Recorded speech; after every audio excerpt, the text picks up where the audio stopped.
The morning of March 4, 1944 dawned cold and clear over Berlin, and Oberleutnant Werner Schroeder sat in the cockpit of his Focke-Wulf FW-190 at Tempelhof Airfield, watching ground crews fuel his fighter while listening to the alert that American bombers were forming over England, and he felt the familiar mixture of anticipation and dread that came with every mission, because engaging B-17 formations meant flying through walls of defensive fire from dozens of machine guns while trying to press attacks close enough to do damage,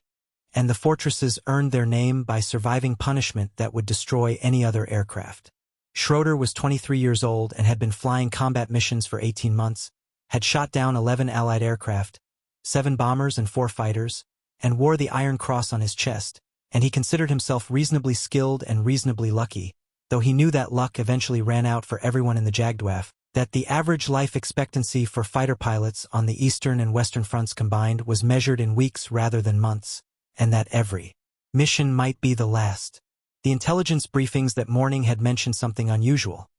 American fighters had been appearing deeper into German airspace than ever before, sleek silver aircraft that German pilots initially dismissed as reconnaissance planes or misidentified contacts, but which were proving to be long-range escort fighters, and the intelligence officers showed grainy photographs of a type designated P-51, an aircraft that Luftwaffe engineers had evaluated in 1942 and declared unimpressive, derivative, inferior to German designs in almost every measurable way. Schroeder remembered the technical assessment that had circulated through fighter squadrons back then,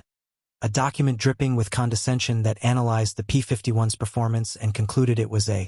mediocre aircraft built by a nation with no understanding of modern aerial warfare,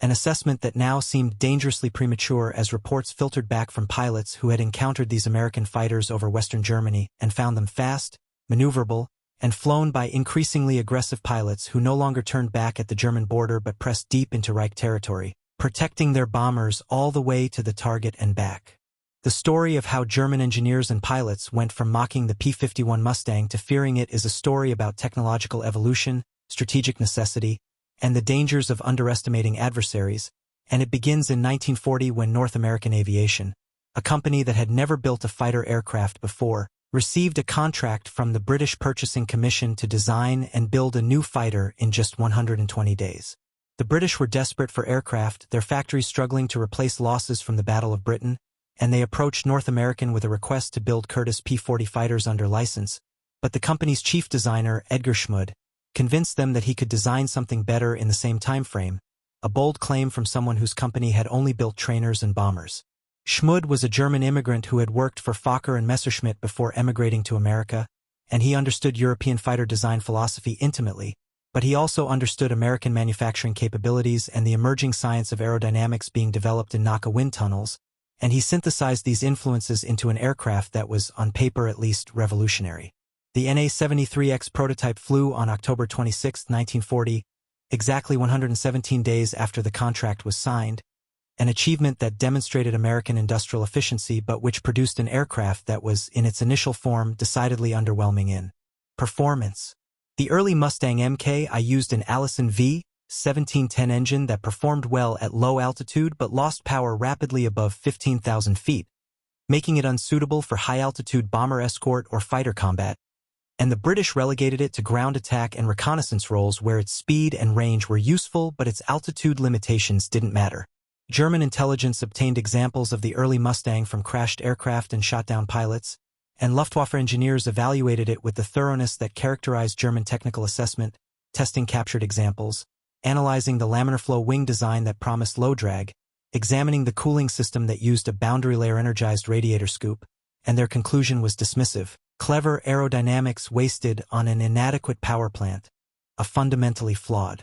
design that confirmed American inferiority in fighter aircraft development, nothing to worry about compared to the FW-190 or the Bf-109G, which represented the pinnacle of fighter design. But American and British engineers saw something different when they looked at the Mustang. They saw an airframe with exceptional aerodynamic efficiency and range, limited only by its engine, and they began to wonder what would happen if you took that airframe and married it to the Rolls-Royce Merlin engine that powered Spitfires and Hurricanes, an engine that maintained power at high altitude through two-stage supercharging, and which produced over 1,400 horsepower. The marriage of American airframe and British engine happened almost by accident, the result of test pilots and engineers on both sides of the Atlantic recognizing potential that procurement bureaucracies had missed, and the first Merlin-powered Mustang flew in October 1942, and the transformation was immediate and dramatic. Suddenly the Mustang could reach 440 miles per hour at 30,000 feet, could climb to altitude faster than almost any operational fighter, could maneuver with German fighters on equal terms, and could do all of this while carrying fuel for missions lasting 7 hours or more, ranges that seemed impossible to Luftwaffe intelligence officers who assumed the reports were exaggerated or misunderstood. The P-51B, as the Merlin-powered version was designated, began reaching operational squadrons in late 1943, and the initial encounters were tentative, American pilots learning the aircraft's capabilities while German pilots learned to recognize the new threat. But by early 1944 the Mustangs were appearing in increasing numbers and penetrating deeper into German airspace, and the comfortable assumptions that had governed Luftwaffe defensive doctrine were beginning to crumble. Schroeder himself first encountered a P-51 in February 1944 during an attack on a bomber formation near Magdeburg, diving through the bomber stream to make a firing pass on a struggling B-17, and suddenly his wingman was screaming warnings and a silver fighter with a bubble canopy was sliding onto his tail with impossible speed, and Schroeder threw his FW-190 into a hard turn that should have shaken any American fighter. But the Mustang stayed with him, matching every maneuver and only desperate. Throttle work and a dive toward cloud cover allowed him to escape, and when he landed and described the encounter, his squadron mates nodded grimly because they'd had similar experiences, and the intelligence officers still insisted these were isolated incidents, that the Americans couldn't possibly escort bombers all the way to Berlin because the fuel requirements would be prohibitive, that the laws of physics and engineering made such missions impossible regardless of what any particular aircraft claimed to achieve. The mathematics of bomber escort had bedeviled both sides since strategic bombing campaigns began. Fighters consumed fuel at prodigious rates, especially at combat power settings, and existing designs like the P-47 Thunderbolt and the P-38 Lightning had ranges that allowed them to penetrate western Germany but not much farther,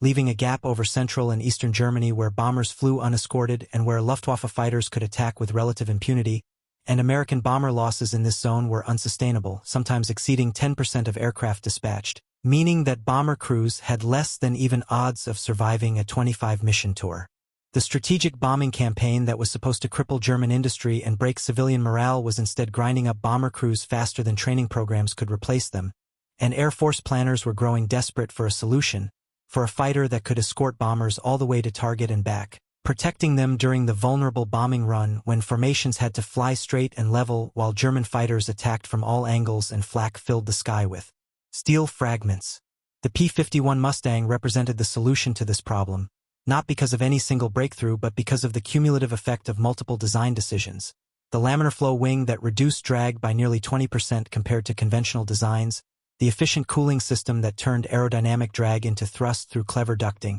the internal fuel capacity of 269 gallons that could be supplemented with external drop tanks carrying another 150 gallons, the Merlin engine, that sipped fuel at cruise settings while providing enormous power when needed, and perhaps most importantly, the American industrial capacity that could produce these aircraft by the thousands, making them expendable in ways that German fighters, each one representing hundreds of hours of skilled labor and irreplaceable materials, could never be. By March 1944, when Schroeder sat in his FW-190 waiting for the alert to scramble, the strategic situation had shifted dramatically in ways that Luftwaffe High Command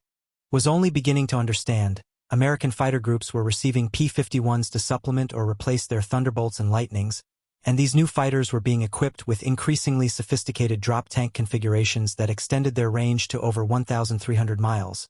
meaning they could escort bombers from English bases to Berlin and beyond, staying with the formations through the entire mission, and this changed everything about the air war over Europe.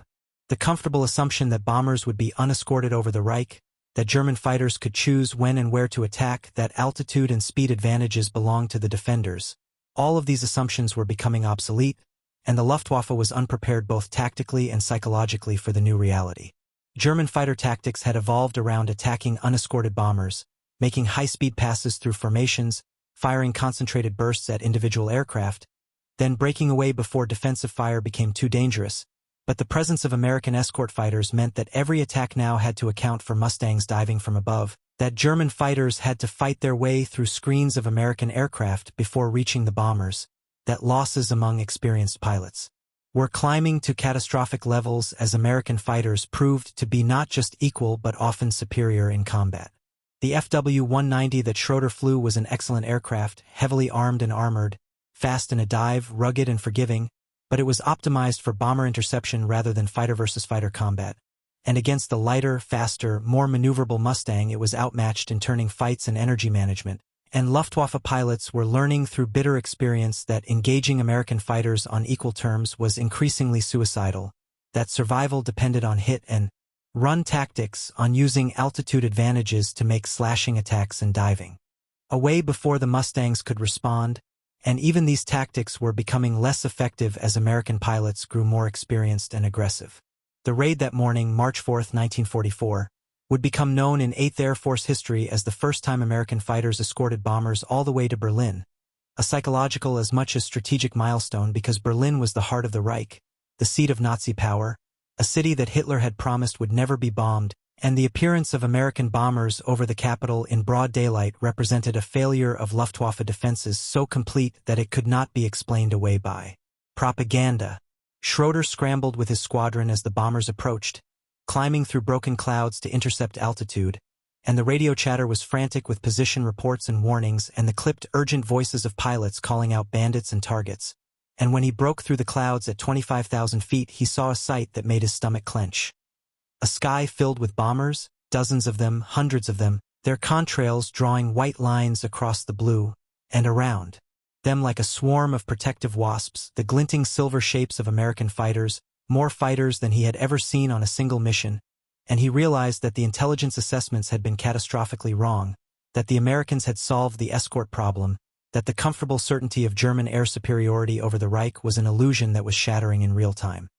His squadron leader called the attack, vectoring toward a bomber formation on the edge of the stream, and Schroeder pushed his throttle forward and dove, building speed for the attack run, and he picked out a B-17 that had dropped slightly below formation, an easy target, and he armed his guns and began calculating deflection angles, and then his peripheral vision caught movement and he snapped his head right and saw 4 Mustangs diving toward his squadron, silver aircraft with their distinctive bubble canopies and checkered nose markings, and the formation scattered as pilots broke in different directions. The attack on the bombers forgotten in the immediate need to survive, and what followed was a chaotic furball of diving and turning aircraft where altitude bled away in hard maneuvers and pilots fought desperately for positional advantage. Schroeder found himself in a turning fight with a Mustang flown by a pilot who clearly knew what he was doing, and he pulled his FW-190 through a hard climbing turn that should have forced the American to overshoot. But the Mustang stayed with him, matching the turn, and Schroeder realized with cold clarity that he was in trouble, that his aircraft couldn't outturn the American fighter, couldn't outrun it, couldn't climb away from it, and his only advantage was experience and the knowledge of his aircraft's limits, and he used both, rolling inverted and pulling through into a split S that sent him diving toward the deck while the Mustang followed but couldn't quite match his dive speed, and he stayed low, hugging the ground, racing across the German countryside at treetop level while the Mustang pursued, and only when his fuel state became critical did he manage to shake his pursuer by diving into a valley and jinking behind a hill, and he limped back to base with his hands shaking, and his flight suit soaked with sweat,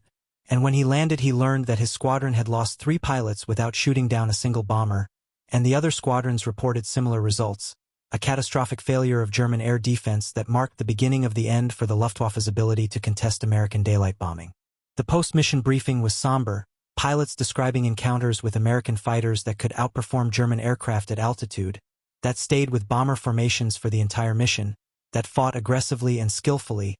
and the intelligence officers who had been dismissing the P-51 as insignificant now scrambled to revise their assessments, to understand how they had been so wrong, to figure out how to counter a threat they had assured everyone didn't exist. The technical comparison between the P-51 Mustang and its German opponents reveals why the aircraft proved so dominant despite the initial dismissive assessments from Luftwaffe engineers. The Mustang wasn't necessarily better than German fighters in any single performance category, but it was good enough in all categories while being dramatically superior in the one that mattered most: range. The FW-190 could outdive the Mustang and had heavier armament, the Bf-109G could outclimb it at low altitude and had slightly better roll rate, but neither German fighter could stay airborne for more than 90 minutes at combat power, meaning they had to take off as bombers approached, climb to intercept altitude, engage briefly, and land to refuel, giving them perhaps 30 minutes of effective combat time per sortie, while the Mustang could loiter at altitude for hours, could stay with bomber formations through the entire mission, could engage German fighters multiple times without worrying about fuel state. And this endurance translated into psychological advantage because German pilots knew they couldn't afford extended engagements, couldn't chase American fighters that simply flew in circles until the German aircraft had to break off and return to base, while American pilots could afford to be patient, to wait for opportunities, to pursue damaged German aircraft until they were destroyed. And this asymmetry in operational flexibility gave the Mustang an advantage that no amount of raw performance could overcome. The aerodynamic efficiency that German engineers had noted but dismissed as clever but pointless turned out to be crucial, because that efficiency translated directly into range and endurance, allowing the Mustang to accomplish its mission in ways that theoretically superior but less efficient aircraft could not. And this was a lesson about the difference between engineering for specifications and engineering for operational requirements, a lesson the Germans learned too late to matter. The introduction of the P-51D model in mid-1944 made an already difficult situation impossible for the Luftwaffe. The D variant featured a bubble canopy that provided unprecedented visibility, 6.50 caliber machine guns with ample ammunition, improved engine cooling that allowed sustained combat power, and the ability to carry even larger drop tanks that extended range to 1,500 miles. And these aircraft arrived in numbers that overwhelmed German defensive capabilities, hundreds of Mustangs, escorting hundreds of bombers, creating aerial battles involving 1,000 aircraft at a time,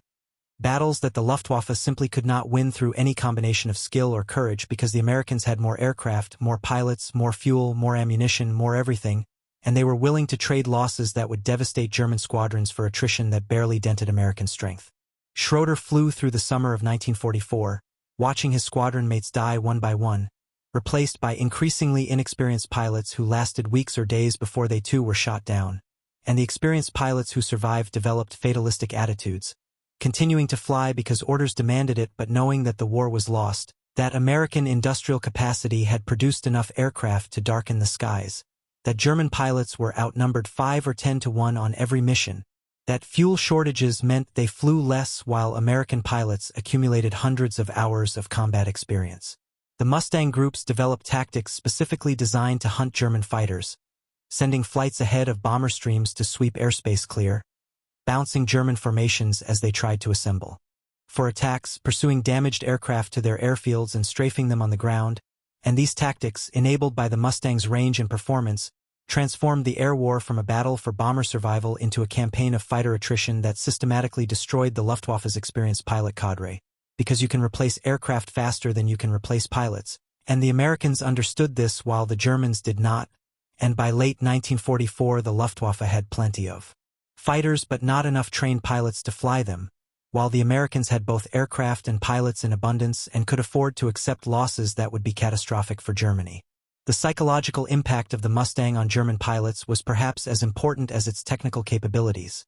Luftwaffe pilots who had grown up believing in German technological and tactical superiority, who had been told repeatedly that Allied pilots were cowards and inferior warriors, suddenly confronted an aircraft and a group of pilots that challenged every assumption they had been taught, and the cognitive dissonance was profound and demoralizing. Schroeder remembered conversations in the pilot's mess where veteran flyers tried to rationalize their encounters with Mustangs, insisting that the Americans had gotten lucky, that German pilots were hampered by fuel shortages and poor aircraft maintenance, that the strategic situation would improve once the jet fighters entered service in quantity. But these rationalizations became harder to sustain as months passed and the situation only worsened, as more comrades died, as bomber raids grew larger and more frequent, as American fighters began strafing targets of opportunity throughout Germany with impunity, trains and trucks and airfields and anything that moved, because they had the fuel and ammunition to do it and faced so little opposition that they could afford to hunt targets individually rather than staying in formation. The arrival of German jet fighters like the Me-262 in late 1944 briefly restored hope, because the jets were genuinely superior to any Allied fighter in speed and firepower, but they were too few, too late, too mechanically unreliable, and they consumed fuel at rates that Germany's collapsing petroleum industry couldn't sustain. And American pilots developed tactics for catching jets during takeoff and landing when they were vulnerable, waiting near known jet bases and bouncing the Me-262s before they could accelerate to combat speed, And even this technological advantage was neutralized through tactical adaptation and numerical superiority. By the time Germany surrendered in May 1945, the P-51 Mustang had achieved a combat record that vindicated its design and demolished the early German assessments. Mustang pilots claimed over 5,000 air-to-air victories, more than any other American fighter type, destroying German aircraft in ratios that sometimes exceeded 10-1, producing dozens of aces who shot down 20 or 30 or even 40 enemy aircraft,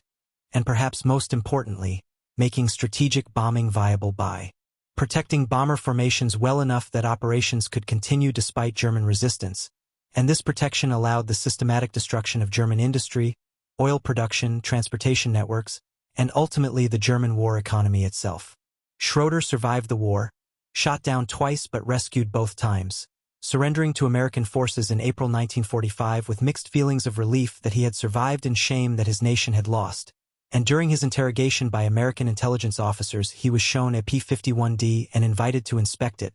And he spent hours examining the aircraft that had haunted his nightmares, and he grudgingly admitted to himself that it was beautifully designed, elegantly simple, optimized for its mission in ways that German fighters were not, and he understood finally that the early assessments had been wrong no because of any failure of German engineering, but because they had evaluated the Mustang according to criteria that didn't matter. They had measured speed and climb rate and armament when they should have been measuring range and endurance and operational flexibility. They had assumed that American pilots would be poorly trained and timid, when in fact they were often aggressive and skilled. They had believed their own propaganda about Aryan superiority and Allied inferiority, when the reality was that competent people exist in all nations and that superior resources combined with adequate competence beats superior competence with inadequate resources. And the Mustang embodied this principle perfectly. The legacy of the P-51 Mustang extends far beyond World War II, influencing fighter design philosophy for decades and establishing patterns that persist in modern air combat. The emphasis on range and endurance, the understanding that fighter escorts must be able to stay with the aircraft they're protecting, the recognition that operational flexibility matters more than peak performance in any single regime,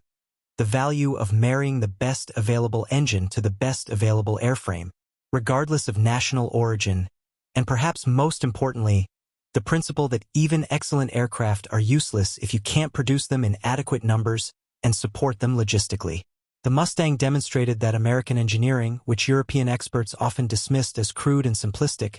could produce aircraft that matched or exceeded European designs when American engineers were given clear requirements and adequate resources. And this lesson about the dangers of underestimating adversaries should have been learned but was often forgotten in subsequent conflicts. The aircraft itself remained in service for decades, flying with air forces around the world well into the 1980s, serving in the Korean War, where it proved surprisingly effective against early jet aircraft in certain tactical situations, becoming the foundation for civilian racing aircraft where modified Mustangs still dominate high-speed competitions, and establishing North American Aviation as a premier fighter manufacturer that would go on to produce the F-86 Sabre and F-100 Super Sabre and ultimately contribute to the development of modern fighters through the merger that created North American Rockwell. The pilots who flew Mustangs in World War II became legends. Men like Chuck Yeager, who would go on to break the sound barrier, or Don Gentile, who shot down 30 German aircraft, or George Preddy, who achieved the highest score of any Mustang pilot before being killed by friendly fire on Christmas Day 1944, and these men embodied the aggressive confidence that characterized American fighter pilots in the latter half of the war, men who understood that they were flying superior aircraft and who pressed their advantages relentlessly, hunting German fighters with the same determination that U-boats had once hunted Allied convoys,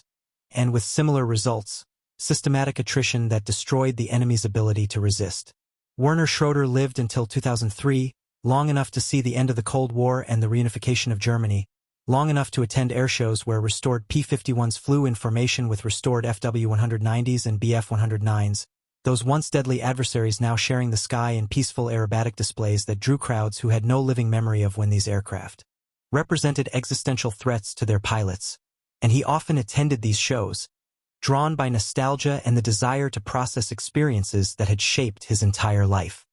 He became friends with several American Mustang pilots, men who had been trying to kill him in 1944 and 1945 but who shared the bond that combat pilots feel regardless of which side they fought on, the understanding of what it means to fly and fight and survive in an environment where death is always seconds away. And in conversations over beers at airshow hospitality tents, they would compare notes on specific engagements, sometimes discovering that they had fought each other on particular missions, and they would laugh at the absurdity of it all, at the waste and the courage and the terror and the exhilaration. And Schroeder would say, usually after several drinks, that the Mustang had been the best fighter of the war, hands down, no contest. And when younger pilots or aviation enthusiasts would argue that German jets were superior or that the FW-190D was competitive or that Soviet aircraft were underrated, he would shake his head and explain patiently that they were missing the point, that the Mustang wasn't the best because it had the highest speed or the fastest climb or the heaviest armament, but because it could be where it needed to be when it needed to be there and could stay there as long as necessary, and that this capability, which seemed simple and unimpressive, was actually the most important capability any fighter could possess. Because air combat isn't about theoretical performance numbers but about being able to accomplish your mission, and the Mustang accomplished its mission, protecting bombers and destroying German fighters, more effectively than any other aircraft in the war, and that effectiveness was what mattered, was what won the air war, was what allowed strategic bombing to succeed and Germany to be defeated, and German engineers who had mocked the Mustang in 1942 had learned by 1945 that mockery is dangerous when directed at aircraft you don't fully understand,